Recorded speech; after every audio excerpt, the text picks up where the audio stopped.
5장 1절로 11절까지의 말씀입니다. 사도행전 5장 1절로 11절까지의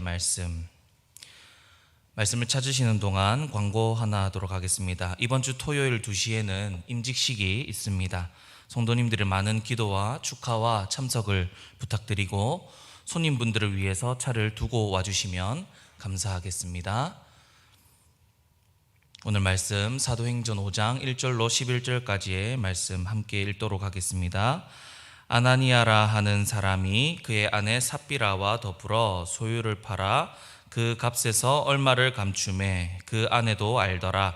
얼마만 가져다가 사도들의 발 앞에 두니 베드로가 이르되 아나니아야 어찌하여 사탄이 내 마음에 가득하여 내가 성령을 속이고 땅값 얼마를 감추었느냐. 땅이 그대로 있을 때에는 내 땅이 아니며 판 후에도 내 마음대로 할 수가 없더냐. 어찌하여 이 일을 내 마음에 두었느냐. 사람에게 거짓말한 것이 아니요 하나님께로다. 아나니아가 이 말을 듣고 엎드려져 혼이 떠나니 이 일을 듣는 사람이 다 크게 두려워하더라. 젊은 사람들이 일어나 시신을 싸고 메고 나가 장사하니라. 3시간쯤 지나 그의 아내가 그 일어난 일을 알지 못하고 들어오니 베드로가 이르되 그 땅 판값이 이것뿐이냐 내게 말하라 하니 이르되 예 이것뿐이라 하더라. 베드로가 이르되 너희가 어찌 함께 꾀하여 주의 영을 시험하려 하느냐.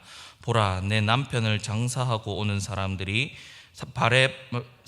발이 문 앞에 이르렀으니 또 너를 메어 내가리라 하니 곧 그가 베드로의 발 앞에 엎드려져 혼이 떠나는지라. 젊은 사람들이 들어와 죽은 것을 보고 메어다가 그의 남편 곁에 장사하니 온 교회와 이 일을 듣는 사람들이 다 크게 두려워하니라. 아멘. 오늘 우리가 읽은 본문의 내용은 아나니아와 삽비라의 이야기입니다. 아나니아와 삽비라는 자신이 판 땅 값의 일부를 감추었고 얼마만 가져다가 사도들에게 가져왔습니다. 그런데 베드로는 땅값의 전부를 가져온 것이 아니라 일부를 감추고 들고 왔냐고 질책했고 그 자리에서 아나니아가 죽고 3시간 뒤에 들어온 삽비라도 똑같은 내용으로 질책을 받아 죽은 내용입니다. 그런데 이 이야기를 들으면서 우리는 이게 이렇게 큰 잘못인가? 회개할 틈도 안 주시고 이렇게 바로 심판하실 일인가? 라는 생각이 듭니다. 어쩌면 하나님께서 너무하시다라는 생각이 드는 것이지요. 그러나 이 말씀은 단순히 하나님께 재물을 얼마 감춘 이 단순한 사건이 아니라는 것입니다. 하나님께서 이렇게 심판하실 만한 이유가 있었고 후대에 반드시 교훈이 될 만한 이야기이기에 이렇게 성경으로 남겨놓으셨다는 것을 우리가 알아야 합니다. 그러면 이 말씀이 어떤 사건인지, 이 말씀을 통해서 오늘날 우리에게 무슨 말씀을 하고 싶으신 것인지 함께 살펴보도록 하겠습니다. 어제 우리는 사도행전 4장에서 32절로 37절까지에서 믿는 무리가 한 마음과 한 뜻이 되어 모든 물건을 서로 통용하고 자기 재물을 조금이라도 자기 것이라 하는 이가 하나도 없었다라는 것을 봤습니다. 그래서 사도들의 발 앞에 그 판 것의 값을 가져다 놓았고 각 사람의 필요에 따라서 다 나누어 주었다라고 했지요. 그리고 바나바라 불리는 요셉은 그가 밭이 있음에 팔아 그 값을 가지고 사도들의 발 앞에 두었다라고 했습니다. 여러분, 이것은 바로 교회의 일치, 하나됨에 대한 이야기입니다. 교회가 성령으로 하나 되어서 하나님의 뜻에 따라 움직이는 것이 바로 교회다라는 것을 보여준 사건이라는 것이지요. 그런데 지금 이 아나니아와 삽비라의 이야기는 어떻습니까? 이 이야기가 완전 상충되는 이야기, 정반대의 이야기입니다. 그래서 쉽게 말씀드리자면 아나니아와 삽비라는 성령을 반대한 사람이었다라는 것입니다. 모든 사람들이 한 푼도 남기지 않고 전액을 다 교회로 가지고 와서 궁핍한 성도들을 구제할 때에 아나니아와 삽비라 부부가 거짓으로 이 사람들과 같은 자들처럼 행동했다라는 것은 성령의 인도를 받아 살아가는 예루살렘 교회의 정체성에 큰 도전이 아닐 수 없었던 것이지요. 그리고 모든 물건을 서로 통용하고 자기 재물을 조금이라도 자기 것이라 하는 이가 하나도 없더라는 그 말씀을 거짓으로 만드는 죄악에 빠졌다는 것입니다. 2절을 보실까요? 2절을 보시면 그 값에서 얼마를 감추매라고 했습니다. 자, 여기서 감추매라는 단어는 원어로 봤을 때 착복하다 혹은 횡령하다라는 뜻인데요. 그런데 이 단어는 아간이 여리고성의 물건을 감추었을 때 썼던 단어입니다. 이것은 사도행전을 쓴 이 누가가 의도적으로 이 단어를 골라서 쓴 것인데요. 이 일이 하나님 앞에서 얼마나 큰 죄인지를 이야기하고 있다는 것입니다. 이것은 단순히 그냥 돈을 감췄고 자기 욕심대로 거짓말을 했다는 것을 넘어서 교회를 속인 것이고 성령을 속인 것이고 하나님을 시험한 것이라는 것이죠. 그렇게 누가는 이 용어를 사용함으로써 그 죄로 인하여 아간과 그의 가족이 하나님의 온 백성에 의해서 심판받아 죽은 것을 연상시키면서 아나니아를 새 언약 백성을 위협하는 새 아간으로 소개하고 있다는 것입니다. 하나님의 백성 중 어느 누구도 하나님께서 노략물을 손에 대지 말라고 하신 말씀을 거역하는 자가 없었는데 아간 혼자 손을 댔던 것처럼 예루살렘 교회의 모든 성도들이 교회인 중에 가난한 자를 구제하기 위해서 재산을 처분하여서 모든 것을 다 사도들 앞에 가져다 놓을 때 아나니아 부부가 홀로 이 정신에 반대되는 행동을 했다는 것입니다. 그래서 이들이 저지른 죄는 성령의 역사를 거짓으로 만드는 심각한 죄였고요, 교회의 정체성을 위협하고 성령을 기만하는 행동이었다는 것입니다. 3절을 보시면 베드로가 이르되 아나니아야 어찌하여 사탄이 내 마음에 가득하여 내가 성령을 속이고 땅값 얼마를 감추었느냐고 말하고 있죠. 이 일이 단순한 일이 아니라 성령을 속인 일, 성령을 선택한 것이 아니라 이 사탄을 선택한 일이라는 것입니다. 그리고 4절을 보시면요, 땅이 그대로 있을 때에는 이 내 땅이 아니며 라고 하지요. 이것은 내 땅이 아니냐, 그러니까 이것은 내 땅이었다라는 것입니다. 그리고 그 땅을 팔고 나서도 그 값이 너의 것이고 너의 마음대로 할 수 있었다라는 것이죠. 그런데 그 마음을, 너의 마음대로 할 수 있는 그 마음을 성령의 인도에 내어드리지 않고 사탄의 유혹을 선택했다는 것입니다. 거짓의 영인 사탄을 선택해서 하나님께 거짓말을 하였느냐라고 하지요. 여기서도 우리는 아나니아와 삽비라는 단순한 거짓말을 한 것이 아니라 하나님을 대적하는 편에 섰다라는 것을 알 수가 있습니다. 그렇게 하나님께서는 즉각적인 심판을 내리시는데 5절을 보시면 아나니아가 엎드려져 혼이 떠났다라고 하지요. 그리고 이 일을 듣는 사람들이 다 크게 두려워했습니다. 그리고 6절에 보시면 젊은 사람들이 일어나 시신을 싸서 메고 나가 장사했다고 합니다. 듣는 사람이 다 크게 두려워했고 젊은 사람들이 일어나 시신을 싸고 메고 나가서 바로 장사를 했습니다. 이것은 교회가 이 사건을 하나님의 심판이라고 이해하고 있었다는 것입니다. 그리고 젊은 사람들이 아내인 삽비라가 남편이 죽은 사실을 아내인 삽비라에게 남편이 죽은 사실을 알리지 않고 바로 장사를 지낸 것도 당시 유대인의 이 장례 관습이 죽은 지 24시간 만에 매장하는 것이 원칙이었고요, 또 자살하거나 국가 반역자, 또 출교된 자, 배교자, 범법자와 같은 사람들의 죽음은 하나님의 심판으로 간주되었기 때문에 적절한 장례 절차 없이 시신을 바로 매장했다는 것입니다. 그래서 아나니아의 이 시신을 매장할 때 아내인 삽비라에게 굳이 알리지 않고 바로 진행해도 괜찮았던 것이지요.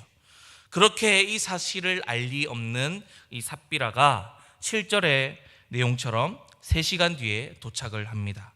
그리고 8절입니다. 베드로가 이르되 그 땅 판값이 이것뿐이냐 내게 말하라 하니 이르되 예 이것뿐이라 하더라 하자. 또 9절입니다. 베드로가 이르되 너희가 어찌 함께 꾀하여 주의 영을 시험하려 하느냐라고 이야기를 하죠. 여기서 또 베드로가 뭐라고 합니까? 주의 영을 시험하려 했다라고 합니다. 그런데 주의 영을 시험하려 했는데 어떻게 했습니까? 함께 꾀하였다라고 하죠. 함께 꾀하여 주의 영을 시험하려 했다는 것입니다. 주의 영을 시험하려고 작정했다는 것이죠. 그래서 앞서 베드로가 사탄이 내 마음에 가득하다고 그렇게 표현했던 것입니다. 그래서 이 사건은 단순한 거짓말의 문제가 아니었다는 것이죠. 그래서 하나님께서는 이 사건을 엄중하게 다스렸다는 것입니다. 결국 삽비라 또한 10절에 보시면 남편과 같이 죽었고 함께 장사되었다. 그리고 11절 보시면 온 교회와 이 일을 듣는 사람들이 다 크게 두려워했다라고 합니다. 11절의 내용은 5절과 동일하죠. 그렇게 다시 한번 이 사건이 하나님을 대적하고 성령을 거스리는 사건이라는 것을 보여주고 있고, 많은 이들이 하나님의 의로우심 앞에 두려워하였고 떨었다라는 것입니다. 그렇게 이 일을 들은 사람들은 교회가 성령 하나님의 공동체라는 것을 깊이 인식했을 것이고, 하나님을 대적하는 결과는 심판이라는 것을 뼈저리게 알게 되었다는 것이죠.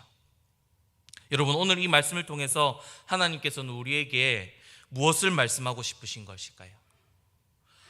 우리의 마음을 성령 하나님께 내어드리라는 것입니다. 우리 삶의 많은 선택의 순간에 사탄이 아니라 성령 하나님을 선택하고 성령 하나님의 이끄심에 우리의 몸과 마음을 온전히 내어드리라 라고 말씀하고 있다는 것이지요. 여러분, 아나니아와 삽비라는 성령을 선택하지 않았고 사탄을 선택했습니다. 그 선택은 하나님을 대적하는 것이었고요, 하나님을 시험하는 것이었고, 하나님의 말씀을 거짓으로 만드는 일이었습니다. 여러분, 우리는 때때로 우리의 죄를 너무 가볍게 보는 경향이 있는 것 같습니다.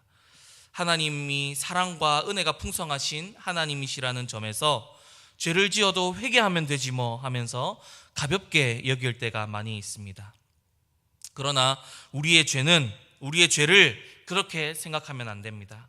데살로니가 전서 5장 22절에서 악은 어떤 모양이라도 버리라 라고 하셨고요, 로마서 6장 1절에서 2절 말씀에 그런즉 우리가 무슨 말을 하리요, 은혜를 더하게 하려고 죄에 거하겠느냐, 그럴 수 없느니라. 죄에 대하여 죽은 우리가 어찌 그 가운데 더 살리요 라고 말씀하고 계시고, 또 로마서 6장 15절에 그런즉 어찌하리요, 우리가 법 아래에 있지 아니하고 은혜 아래에 있으니 죄를 지으리요, 그럴 수 없느니라 라고 말씀하고 계십니다. 죄는 끊임없이 괜찮다, 가볍다라고 우리에게 다가옵니다. 그리고 숨길 수 있다고 다가오죠. 그러나 여러분, 하나님 앞에서 죄는 절대 괜찮지 않고 가볍지 않고 숨길 수 없다는 것입니다. 오늘 아나니아와 삽비라를 통해서 그 사실을 여실히 볼 수 있죠. 우리의 죄는요, 하나님을 대적하는 것이고 하나님을 시험하는 것이며 하나님의 말씀을 거짓으로 만드는 일입니다. 그래서 죄는 가볍고 무거운 것이 없다는 것입니다. 하나님 앞에서 죄는 그냥 다 죄입니다. 아까도 말씀드렸지만 그거 조금 갖춘 거 가지고 하나님 너무하시다 생각할 수 있습니다. 아가네 때도 마찬가지지요. 그런데 그거 조금이 아닙니다. 결과로는 조금이든 많이든 하나님 말씀에 반대되는 일을 한 것입니다. 사람을 죽이든 거짓말을 할 것이든 하나님 말씀에 반대되는 일을 한 것입니다. 그래서 거짓말이든 살인이든 둘 다 하나님 앞에서는 무거운 죄라는 것이죠.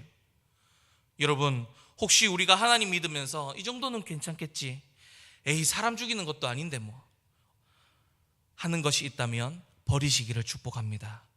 그리고 더 나아가 죄는 개인을 넘어서 하나님의 공동체를 병들게 하는 무서운 것입니다. 하나님께서 아간의 죄를 물으신 이유가 무엇입니까? 그 죄를 은혜와 사랑으로 그냥 넘기셨다면 어떻게 됐을까요? 죄 지어도 괜찮네 하고 아간 스스로 하나님 앞에 죄 짓는 일을 가볍게 여겼을 것입니다. 그리고 그 일을 그냥 넘어가시는 하나님을 보고 그 공동체도 괜찮네, 죄 짓는 걸 이렇게 해도 괜찮네, 죄를 지어도 괜찮네, 그냥 넘어가시네 하고 이스라엘 공동체의 죄 짓는 일이 허다하게 퍼져갔을 것입니다. 죄는 누룩 같아서 적은 누룩이 온 덩이에 퍼진다고 했습니다. 그래서 적은 것이라도 이 정도는 괜찮겠지 하시면 안 되는 것입니다.